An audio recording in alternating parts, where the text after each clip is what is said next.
Lakini naishukuru serikali ya awamu ya 6 kama mnavyoona. Tumepokea magari kama nyongeza ya tools au ya nyenzo za kudhibiti hali ya usalama kwenye maeneo yetu. Hizo ni nyenzo za kisasa za kisayansi. Na ndio maana kwamba hatutarajii kwamba kuna mtu atapata madhara wakati wa zoezi la uchaguzi. Kwa sababu tuna nyenzo za kisasa kabisa, tunatumia sayansi nzuri katika kudhibiti wahalifu. Tutafanya majaribio kidogo kusudi muweze kuona au kusikia nini tunamaanisha baada ya kuwa tumemaliza hii press. Lakini tuna vyombo vingine tunaendelea kuvipokea, na leo tutapokea vyombo vingine tena zaidi, ikiwa ni ziada kwa ajili ya kuweza kumudu eneo letu, majimbo yote 11 ya mkoa wa Morogoro, lakini na kata 214 tarafa 52 za mkoa wetu wa Morogoro. Lakini nifikishe ujumbe kwa wananchi kwamba wasiwe na hofu, wasiogope. Hayo maneno ya kwenye mitandao huwa haina mipaka. Mtu anaweza akaongea hata akiwa New Zealand. Lakini kwa Tanzania sisi hatuna katazo lolote la kushiriki uchaguzi. Maandamano yanayozungumzwa ni haramu na hayajakubalika kisheria. Na sisi ndio wenye wajibu wa kusimamia ulinzi na usalama. Kwa hiyo wajitokeze kwa wingi kwenye vituo vile walivyojiandikisha. Kutakuwa na ulinzi wa kutosha, kutakuwa na doria za kutosha, na vituo vile vitalindwa. Kwenye vituo vya kupigia kura, sisi kama askari jukumu letu kubwa kwanza ni kuhakikisha usalama wa vifaa vyote vya uchaguzi kwenye eneo lile, si ndio? Lakini tunao jukumu la pili kusaidia watu wenye wale makundi maalum, si ndio? Walemavu, mama wajawazito, wazee, kuwasaidia kuwapa msaada, wapewe kipaumbele kwenye kupiga kura. Lakini wengine wanao wajibu wa kufuata mstari na kupiga kura. Baada ya kupiga kura, sheria inawataka waondoke. Ile sheria ya Tume Huru ya Uchaguzi wanaambiwa wakae mita 300 kuendelea, na hawaruhusiwi kuvaa nguo zao za vyama vya siasa, hawataruhusiwa wala kufanya mikutano. Ile mikutano mwisho wake, mikutano ya kampeni mwisho wake kwa Tanzania bara ni tarehe 28 mwezi wa 10. Tanzania visiwani kule tarehe 27 mwezi wa 10.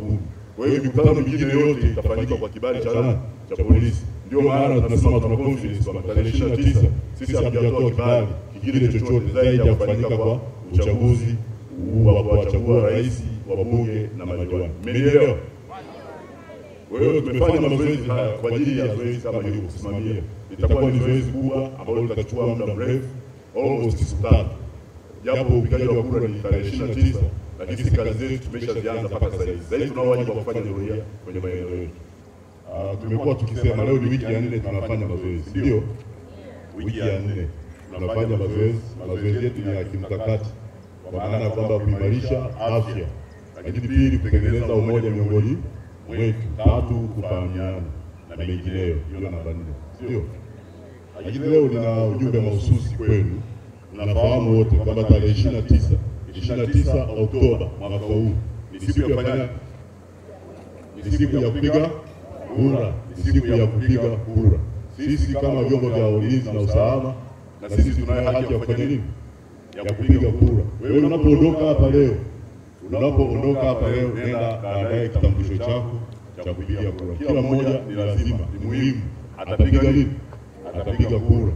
Atapiga kura sehemu ile ambayo atakuwa anafanyia kazi kama alivyojiandikisha, au maelekezo yatatolewa na viongozi wa vyombo husika. Naelewana? Kwa hiyo tunalo jukumu kuhakikisha kwamba tunakwenda kupiga kura kuwachagua rais, wabunge pamoja na madiwani. Sisi tumepewa jukumu, sheria namba 1 ya mwaka 2024 ya Tume Huru ya Uchaguzi kifungu cha 162 kinatoa wajibu kwa serikali kusimamia ulinzi na usalama. Kusimamia nini? Ulinzi na usalama. Lakini kimetoa yale majukumu kutoka kwenye sheria ya polisi, sheria ya ukurasa namba 322 kifungu cha 5. Yametajwa majukumu kama 5 pale ya kwetu sisi vyombo vya ulinzi na usalama. Ni detection and prevention of crime, sio kuzuia, kutanzua na kupambana na nini? Na uhalifu, kukamata, lakini kulinda mikutano ya kampeni, kulinda wagombeaji wa uchaguzi, kulinda vituo vya kupigia kura. Imeelezwa kwenye kifungu 162. Ukisoma pamoja na kanuni zake, kanuni ya 3 ndogo ya kwanza inatueleza majukumu yale ya kulinda na kusimamia jukumu la uchaguzi iweze kufanyika kwa usalama. Kwa hiyo sisi vyombo vya usalama tunalo jukumu la kuhakikisha kwamba kunakuwa na mazingira ambayo ni salama mpaka kufikia uchaguzi. tunafahamu kwamba kumekuwa na tishio kwamba uchaguzi utakwenda tarudi. Hilo zoezi la uchaguzi liko kwa mujibu wa sheria, liko kikatiba. Katiba ya Jamhuri ya Muungano wa Tanzania inasema kwamba kila baada ya miaka 5 kutakuwa na uchaguzi. Ziko exceptions, lakini ni general rule kwamba lazima kuwe na uchaguzi kila baada ya miaka 5. Kwa hiyo katiba haijabadilishwa, katiba iko pale. Na sisi tumeapa, tumekula kiapo cha kulinda katiba na sheria zingine zote za nchi hii. Ndivyo. Kwa hiyo basi niseme kwamba yeyote yule ambaye atajaribu kutaka kuvuruga hii amani au kuleta mazingira ya kufanya vurugu, sisi tunalo jukumu, tunalo wajibu wa kuchukulia hatua ngumu, hatua za kisheria. Ndio, hatua za kisheria. Na sheria hizo nilizozitaja. Kifungu namba 5 kinatoa majukumu ya moja kwa moja. Kifungu 162 kwenye sheria namba 1 ya mwaka 2024 ya Tume Huru ya Uchaguzi. Lakini katiba ya Jamhuri ya Muungano wa Tanzania ambayo kifungu kile kinaanzisha majeshi ya ulinzi na usalama, ibara ya 147 ambayo inaanzisha majeshi imetupa jukumu la kusimamia ulinzi na usalama kwenye mipaka yetu na ndani ya nchi. Sisi kwa hivi tulivyo tumesema sisi ni wamoja. Hizi ni fito ambazo zina rangi tofauti. Kila mmoja ana jukumu lake.